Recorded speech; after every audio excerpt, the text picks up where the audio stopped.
Hello dears, welcome to Beauty by Heart. I'm Leading also nice little. Today I'll be sharing with you dears the 5 disappointing eyeshadow palettes I've used in 2020. And there are various reasons. If you'd like to know which are the 5 eyeshadow palettes that's disappointing, please continue watching. And now, let's get started!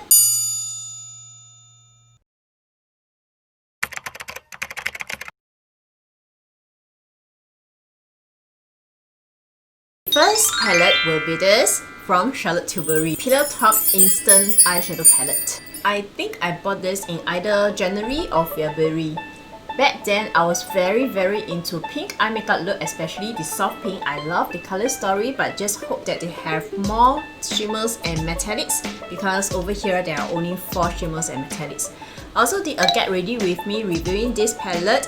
I like that the mattes are performing well, the shimmers as well, and the color story is just that during my previous videos, which is the get ready with me, by the time I did my first checking, the colors has already faded so fast. So this doesn't last on me, that's so sad, and this is quite an expensive palette. And not only that, after a few uses only, it starts to have this kind of crayony smell. So to me, I'm not so sure, once makeup products have this kind of crayony smell, I would immediately think that they are spoiled. But so far I see there is no mold, no nothing, it's just that the smell has already changed, but I dare not use it anymore. Yeah, it still has the crayony smell, so I don't know why. If you just happen to be chemist and then watch my video and hear this feedback of the crayony smell, can you please mention in the comment section below whether is it already spoiled? Thank you so much for your help. Overall, love the color stories, but I find that the performance doesn't last at all and it is not worthy of the high price. For the second palette, it's actually not a single palette, but it's actually 3 quarts. From Can Make. This series is a quartz of shimmeries and metallics colors. This is number 1.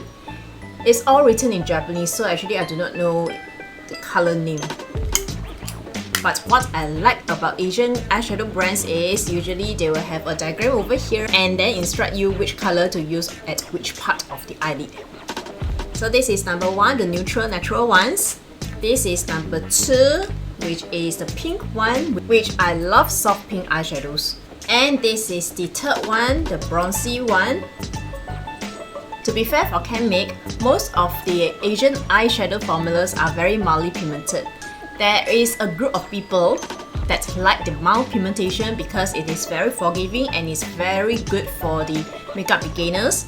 But for me, I'm more used to the Western eyeshadow palettes, which are more pigmented and creamy and easy to use. And so I find that for this series, they are mildly pigmented. Let me just do some live swatch so that you dears know better what I'm talking about. So this is number 1. They feel very soft when you touch them, but you need to build up many layers for the intensity.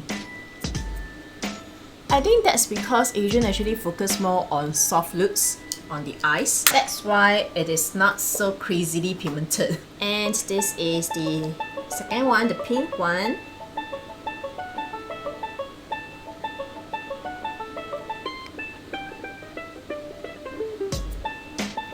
And for this series, their main purpose is to create a very airy, fluffy look. Again, another soft kind of looks. But it is not so much about the pigmentation and formula that I find disappointing, but more on the finishes. Okay, this is the number 3, which is the bronze natural palette, quartz actually. Now this is a much more pigmented one compared to the other 2. Sorry, out of place. So this is number 1, number 2 and number 3. As you dears can see, the number 3 palette is much more vibrant. Again, let me just digress a bit. It is not about the formula that I find that is disappointing, it's more about the combination of the finishes. Actually, I wouldn't say the combination because there is only one finish that is shimmery. While I love metallics and shimmers eyeshadow because I like that It is very shiny and it helps to make the eyes more attractive. At the same time, if I have a quart of all metallics, I have an issue because it is catching up.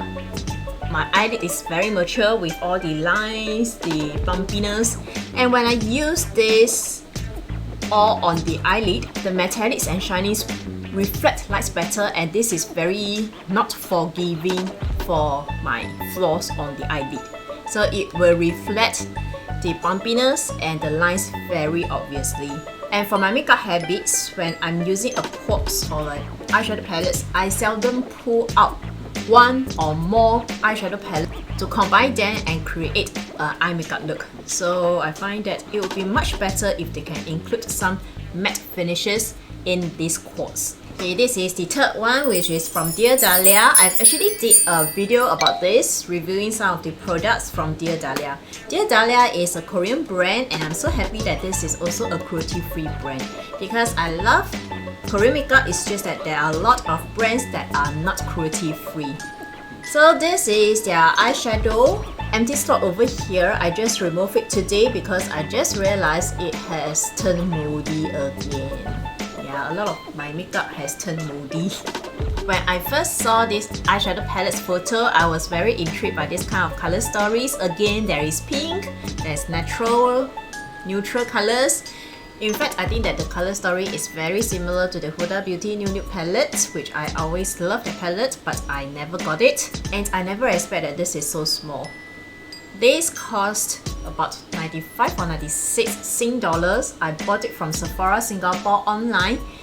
And when I received it, I was so shocked because the size of the pen is very small. It's just like my finger, around my fingertip area. It's just so small. And I was thinking, $95 for this kind of size, I think it is way overpriced. And also, as I mentioned just now, I'm not so sure is it because Korean and Asia brands eyeshadow formulas usually are very mildly pigmented, so I need to build up a few layers for the intensity. But I like the shimmers and the sparkles because it is really very shimmery and sparkly. So in short, for this palette, I was really shocked by the small size of it, and that's why I find that it doesn't really match up to the high price for this palette.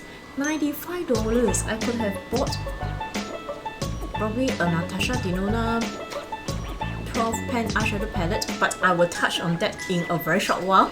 So yeah, way too overpriced. Next palette I'm going to talk about, yes, it's Natasha Dinona Love Palette. This is their 2020 Valentine's Day palette, and during that first quarter of that year, I was so crazy about pink eyeshadow. And this is a pink, red and purple eyeshadow color story. I also did a video, and again I was doing the get ready with me using this eyeshadow palette, and after just 2 hours, it disappeared on my eyes. This is my second palette from Natasha Dinona. The first was the sunrise or the sunset. Anyway, it's in this kind of format. Same pricing as this palette, and that palette also doesn't last on me. So this palette also doesn't last on me. And I really want to love Natasha Dinona, so I persist buying the next palette, which is the bronze and then the glam and a few of their mini 5 pans eyeshadow palettes. I said this a lot of time. Buying Natasha Dinona is like a gamble to me. Some works very well, and some doesn't last on me. So although I find that the formula for the matte and shimmers are really pretty, they work out very easily, it's just that it doesn't last on me. And with the kind of pricing, I don't find that this is worth it. Not only that, after doing that video reviewing this palette, I've stopped using this totally because I find that something about the color stories that I couldn't really work with. I'm not so artistic, I'm not so creative, but sometimes when you give me this kind of, I'm not so sure whether random is a word to use, but putting purple, red and pink together, my brain just can't work. So I find that the color stories alone, it is a little tricky for me to work around with, and to feel motivated to create look out of this color story. So that's why the performance doesn't really match up with the high price. And the last disappointing palette of 2020 is actually not one palette, but again I have 4 palettes over here. And I have also did a review about this palette. This is from Silky Girl, it's a drugstore brand, and this series is called the Truly Nude Eyeshadow Palette. If you'd like to know more in details about how these eyeshadow palettes perform, I will link my previous video over here on the iScreen, iCard, not iScreen, and also in the description box below. But anyway, I don't find this selling at the drugstores anymore, so I think probably they have already discontinued this range. Anyways, I bought this range because one of my audience asked me to do a review with them. And when I touched them, I was actually quite happy and surprised because they all feel very soft, very smooth, and very silky. But when I apply it on my eyes, nothing appears. The pigmentation is very weak. But because Silky Girl is a very affordable brand, I don't really mind that the pigmentation is not showing. It's just that after the review, I didn't use it at all and find that it's quite a waste. And I hope that actually Silky Girl in the future can come up with a more pigmented eyeshadow formula. At the same time, I'm very happy because audience asked me to do a dedicated swatch and review about a certain products because it shows that, I don't know, I'm not trying to be really thick skin or what, but I just hope that my review becomes more and more credential and people finds that it is trustworthy. Yeah, so that's my thinking, hopefully.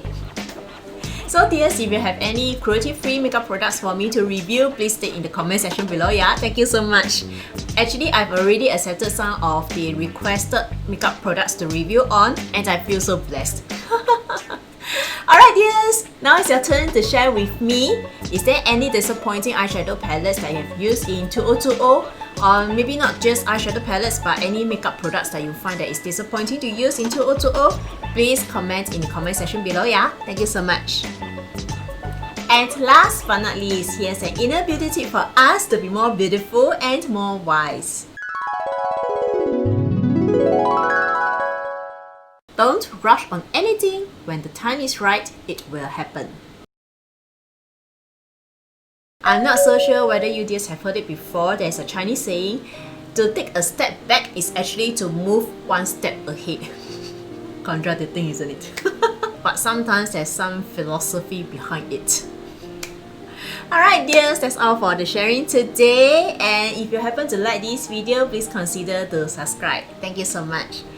And may you dears have a peaceful, blissful and joyful week ahead. See you next time. Bye! And before we go, please watch these 2 videos over here. Thank you!